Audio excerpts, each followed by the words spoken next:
नमस्कार, न्यूज 21 लाखांदूर मध्ये मी आशिष साखरे आपल्या सर्वांचे स्वागत करीत आहे। 7 किलोमीटर रस्त्यासाठी 3 तास रस्ता रोको। प्रशासनाच्या लेखी आश्वासनाने सुटले आंदोलन। डिसेंबर पर्यंत मंजुरीचे आश्वासन, आता प्रत्यक्ष काम कधी?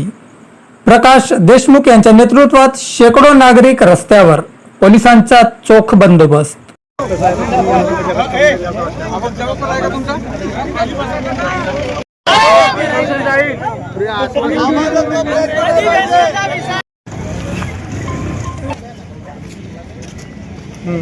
लाखांदूर शहरातील मडेघाट फाटा ते पुयार या सुमारे 7 किलोमीटर लांबीच्या प्रमुख मार्गाची झालेली अतिशय दयनीय अवस्था आणि रखडलेल्या नूतनीकरणाच्या प्रश्नावर अखेर नागरिकांच्या संयमाचा बांध तुटून प्रकाश देशमुख यांच्या नेतृत्वात या दोन्ही गावातील नागरिक रस्त्यावर उतरले।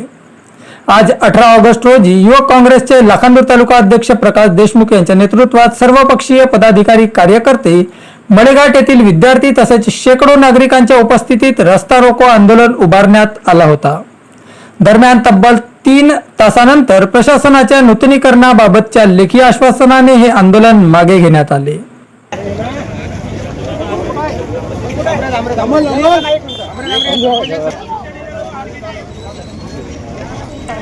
लाखांदूर शहरापासून कनाळगाव ते पुयार या गावांना जोडणारा मार्ग गत अनेक वर्षांपासून दुरावस्थेत असून या मार्गावर मोठ्या खड्ड्यांनी डोके वर केले आहेत।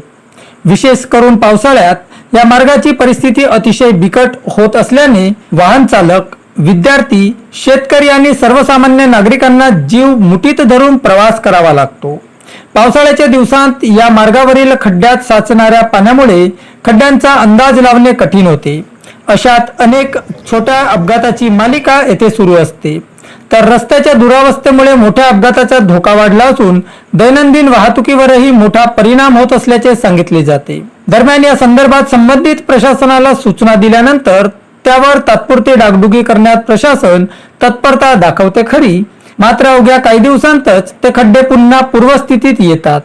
त्यामुळे या रस्त्याच्या तातडीच्या दुरुस्ती व नूतनीकरणासाठी 5 मे 2026 रोजी प्रशासनाला निवेदन देण्यात आले होते। मात्र त्यानंतरही ठोस कारवाई न झाल्याने ग्रामस्थांनी थेट रस्ता रोकोचा इशारा दिला होता। त्यानुसार मंगळवारी दुपारी युवक काँग्रेसचे लाखांदूर तालुका अध्यक्ष प्रकाश देशमुख यांच्या नेतृत्वात ग्रामस्थांनी आंदोलन उभारले। यावेळी सर्वपक्षीय पदाधिकारी व कार्यकर्त्यांसह परिसरातील नागरिक आणि विद्यार्थ्यांनी मोठ्या संख्येने उपस्थित राहून आंदोलनाला पाठिंबा दर्शविला। दरम्यान आंदोलनाच्या पार्श्वभूमीवर कायदा व सुव्यवस्था अबाधित ठेवण्यासाठी लाखांदूरचे ठाणेदार गिरीश भालेराव यांच्या नेतृत्वात पोलिसांचा चोख बंदोबस्त लावण्यात आला होता। आंदोलनाची दखल घेत सार्वजनिक बांधकाम विभागाचे अभियंता सोपान देवरे, लाखांदूर पोलीस ठाण्याचे पोलीस निरीक्षक गिरीश भालेराव, सहाय्यक पोलीस निरीक्षक आशिष गंद्रे, नायब तहसीलदार दत्ता धकाते आदी अधिकाऱ्यांनी आंदोलनकर्त्यांशी चर्चा केली।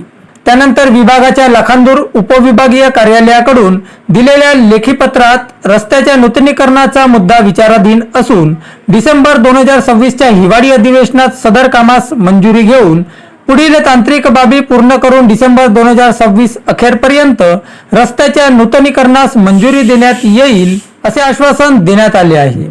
या लेखी आश्वासनानंतर आंदोलनकर्त्यांनी पुढील भूमिका प्रशासनाच्या कार्यवाहीवर अवलंबून राहणार असल्याचे स्पष्ट करीत आंदोलन मागे घेतले।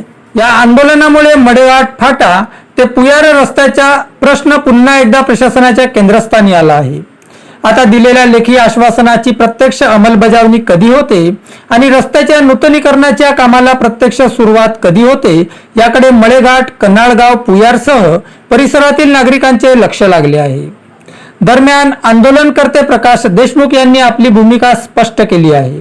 ते म्हणाले, गेल्या अनेक वर्षांपासून मडेघाट फाटा ते पुयार रस्त्याच्या झालेल्या दुरावस्था संदर्भात 5 मे रोजी प्रशासनाला निवेदन देऊनही ठोस कारवाई न झाल्याने प्रशासनाचे लक्ष वेधण्यासाठी तीव्र भूमिका घेण्यास आम्ही भाग पडलो। आंदोलनानंतर प्रशासनाने लेखी आश्वासन दिले असले तरी त्याची ठोस अंमलबजावणी होणे गरजेचे आहे। रस्त्याच्या नूतनीकरणाशिवाय आम्ही शांत बसणार नसल्याचे त्यांनी स्पष्ट केले। तसेच पोलीस व महसूल प्रशासन आणि सार्वजनिक बांधकाम विभागाच्या अमूलाग्र सहकार्याबद्दल त्यांचे आभारही त्यांनी व्यक्त केले आहे।